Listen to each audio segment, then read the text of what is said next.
दोस्तों, गाजियाबाद के ग्राम नाहल में सिपाही हत्याकांड के बाद से ही हर रोज कोई ना कोई नई चर्चाएं सामने आ जाती हैं। कभी कोई नेता नाहल में दस्तक देता है तो कभी नाहल में पुलिस की दबिश को लेकर ग्रामीणों का आक्रोश भी देखने को मिलता है।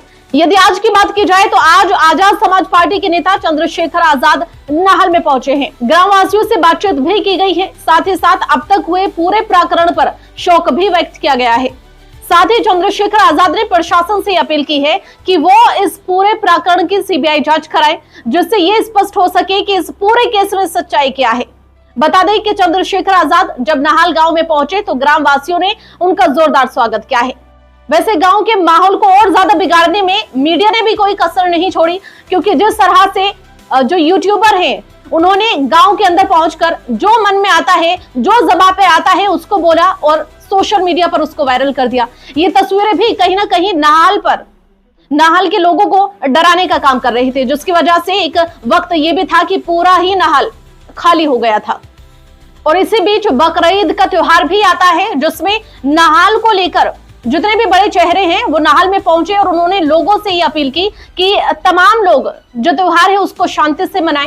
हालांकि दुकाना बहुत शांतिपूर्ण तरीके से अदा भी किया गया, लेकिन तस्वीरें कहीं ना कहीं अभी पुलिस प्रशासन पर सवाल खड़े कर रही हैं, क्योंकि जिस तरह से हर रोज खबर आती है कि फिर दबिश होगी, फिर लोगों को उठाया जाएगा, फिर बिना सवाल के उनके घर में तोड़फोड़ की जाएगी, कहीं ना कहीं वो अभी भी सवाल खड़े कर रही है। देखिए, तस्वीरें तो लगातार नाहल की हमने आपको दिखाई हैं कि किस तरह से 25 मई को हुए हत्याकांड के बाद नाहल की तस्वीरें बदल गई थी। पूरे गांव में सिर्फ सन्नाटा नजर आ रहा था, न कोई घर के बाहर था तो ना ही कोई घर के अंदर था।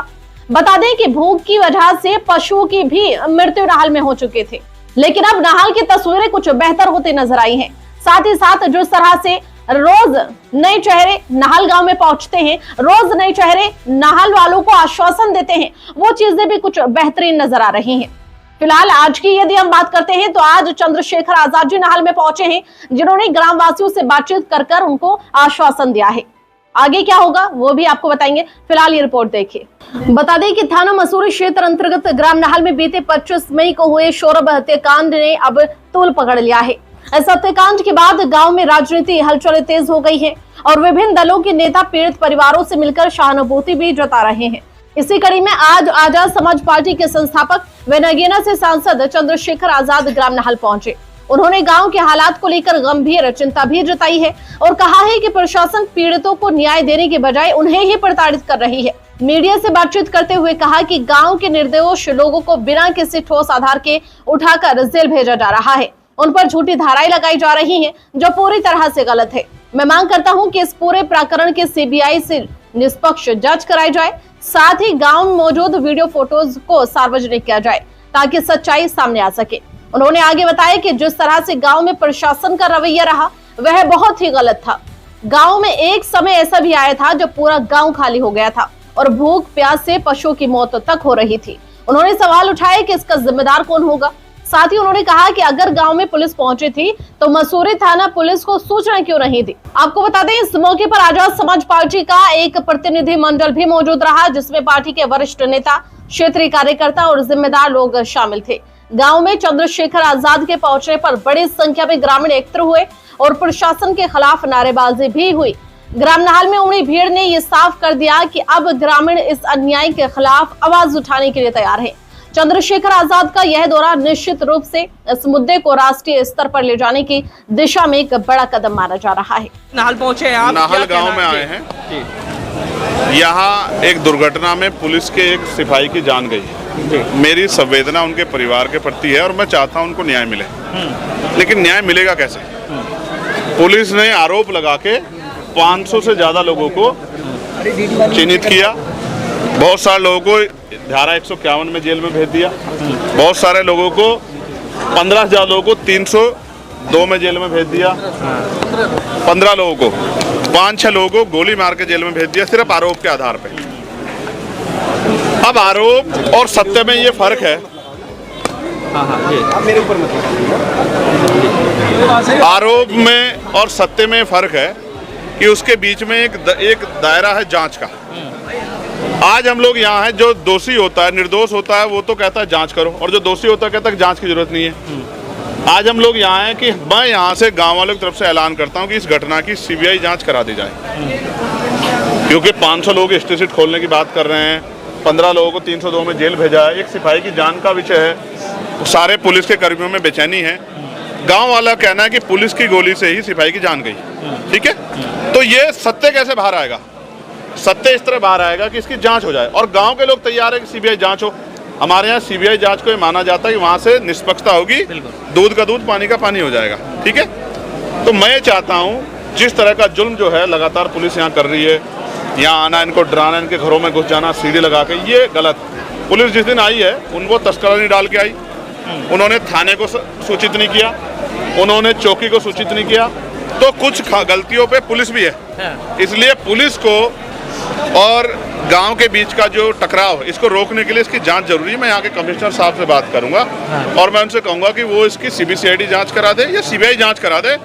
गांव के लोग इस जांच के लिए तैयार हैं, जिससे कि निष्पक्ष कार्रवाई हो जाए और जो दोषी उस पर कार्रवाई हो। पुलिस के सिपाही को भी न्याय मिलना जरूरी है, हम उनके साथ खड़े हैं और हम गाँव वालों के भी, निर्दोष लोगों के साथ भी खड़े। हम दोषी के समर्थन में नहीं है, जिसको पकड़ने आए थे, जो दोषी है उसको उठाए, कोर्ट से सजा दिलाए, फांसी चढ़ा दें।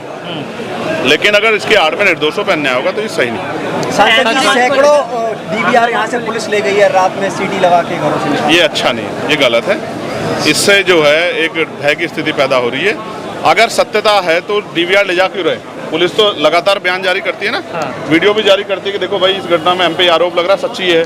तो वो अगर गोली चली है और गोली लगी है और आम आदमी द्वारा लगे तो उस वीडियो को भी जारी कर दीजिए, एविडेंस के तौर पर रख ले। जी जी सांसद जी, जहां घटना घटी है वहां पर सीसीटीवी कैमरे थे, उसकी भी डीवीआर निकाल ली गई और जिस घटना जो घटना हुई है वो सीसीटीवी में कैद है। पुलिस क्यों सार्वजनिक नहीं कर रही है? मैं भी आपसे ये कह रहा जो है, इसीलिए हम लोग जांच की मांग कर रहे हैं ना जी, इसलिए हम लोग जांच की मांग करें, सीबीआई जांच हो जाए, जिससे दूध का दूध पानी। जो दोषी होगा हम उसका समर्थन नहीं करेंगे, लेकिन निर्दोष पे कार्रवाई ना हो, इसका ये तो कानून भी कहता है ना कि निर्दोष पे कार्रवाई नहीं होनी चाहिए। ये गलत है, ये गलत है। इस प्लान के माहौल को रोकने के लिए हमारे लोग 26 तारीख से यहाँ लगे हुए हैं, लगातार प्रशासन से बात कर रहे हैं, ज्ञापन दे रहे हैं और गांव में भी आ रहे हैं। अभी तक मुझे जानकारी थी यहाँ पीएससी लगाई गई थी, आज पीएससी हटाई गई। सांसद जी, आपके प्रतिनिधि मंडल ने भी आवाज उठाई थी कि गांव में जो है जी जी देखिए, अहमदाबाद की घटना पे मैं ये कहना चाहता हूँ कि मैं अभी दुबई गया था 6 तारीख को। एयर इंडिया की फ्लाइट से मुझे दुबई जाना था, 7:20 की फ्लाइट थी। 2 घंटे पहले 2 घंटे में बताया गया कि एयरक्राफ्ट में कुछ टेक्निकल फॉल्ट है, वो ठीक किया जा रहा है। वो फॉल्ट ठीक नहीं हुआ। 3 घंटे बाद हमें एयर इंडिया के दूसरे एयरक्राफ्ट से दुबई के लिए कहा गया कि आप इससे जाएंगे। एयर इंडिया के मोस्टली एयरक्राफ्ट में इस तरह की परेशानी खबर आ रही। हो सकता है उस हादसे का शिकार मैं भी हो जाता। मैं 11A पे बैठा हुआ था, हो सकता है कि आज मैं इस दुनिया में ना होता। इसलिए मैंने कल लेटर लिखा था जो हमारे केंद्रीय जो हैं नागरिक उड्डयन मंत्री हैं राम मोहन नायडू जी को, कि भाई आप इसकी ना पूरे एयरक्राफ्टों की जांच कराओ, क्योंकि लोगों की जिंदगी के साथ खिलवाड़ नहीं होना चाहिए। बहुत बड़े पैमाने पे खिलवाड़ हुआ, कितने लोगों की जान जो है चली गई है, उनके परिवारों को क्या होगा? तो मैं तो उन परिवारों के प्रति संवेदना प्रकट करता हूं, लेकिन इससे जो है एक भय का माहौल भी हुआ है लोगों में और एयर इंडिया के खिलाफ एक जो है आक्रोश का माहौल भी बन रहा है। इसलिए मैं चाहता हूँ कि जितने भी एयरक्राफ्ट सबकी जांच कराई जाए, क्योंकि उसमें सफर जो लोग करते हैं उनकी जान की वैल्यू है। आज बहुत सारे लोगों ने अपने परिवार, एक बड़े सीनियर नेता मतलब उसके क्या नाम, गुजरात के पूर्व चीफ मिनिस्टर चले गए, मैं उनके प्रति संवेदना प्रकट करता हूँ कि उनके परिवार को दुख सहन शक्ति मिले। लेकिन अगर इसमें इसकी जांच हो, उसमें जो दोषी हो उस पर भी सख्त कार्रवाई होनी चाहिए, लोगों के जीवन से खिलवाड़ नहीं होना चाहिए। सांसद जी, पुलिस आज तक अपनी बुलेट का खोखा या आप पब्लिक का खोखा बरामद नहीं कर सके, जबकि वो इतनी तेज है कि गोली और आप जो कहना चाह रहे हैं और मैं भी जो कह रहा हूँ, आप समझते हैं कि ये पूरा मामला झोल में है, ये बिना जांच के स्पष्ट है, इसलिए इसकी जांच होनी जरूरी है। सांसद जी, आपका प्रतिनिधि मंडल गांव नाहल में पहुंचा था, लेकिन उस दौरान पे यहाँ पर कई ऐसे जीवित पशु जो थे वो मर गए थे, जो पालतू पशु हैं, उस पर क्या कहना है? उसका जिम्मेदार कौन है? ये इसके पूर्ण रूप से दोषी यहाँ का एडमिनिस्ट्रेशन और यहाँ की सरकार है।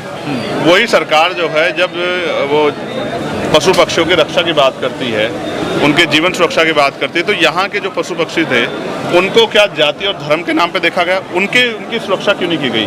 उनकी जान गई, इसका मुआवजा जो है इन परिवारों को मिलना चाहिए, क्योंकि डर के माहौल की वजह से वो गए हैं। क्योंकि जब जांच होगी तभी तो पता लगा, बिना जांच के आपने लोगों को भर दिया है, तो ये गलत है। इसके लिए जो है मैं इसके लिए बात करूंगा कि उनको जो है न्याय मिलना चाहिए, जिनके पशु जाने को मुआवजा मिले। हाँ, ये बहुत इंपॉर्टेंट है आप लोगों के लिए। मैं आपको इसमें इतना ही कहूँगा, ये एक महिला के सम्मान से जुड़ा विषय है, तो मैं, क्योंकि मेरे परिवार ने संस्कार दिए कि मैं इस पर महिला सम्मान के प्रति बड़ा सजग हूँ, तो मैं जो भी अपनी बात है, क्योंकि मुझे पता लगा कोर्ट जा रही है, मैं कोर्ट में कहूँ। क्योंकि ये महिला के सम्मान का विषय ना होता तो मैं इस पर अपनी बात ठीक है।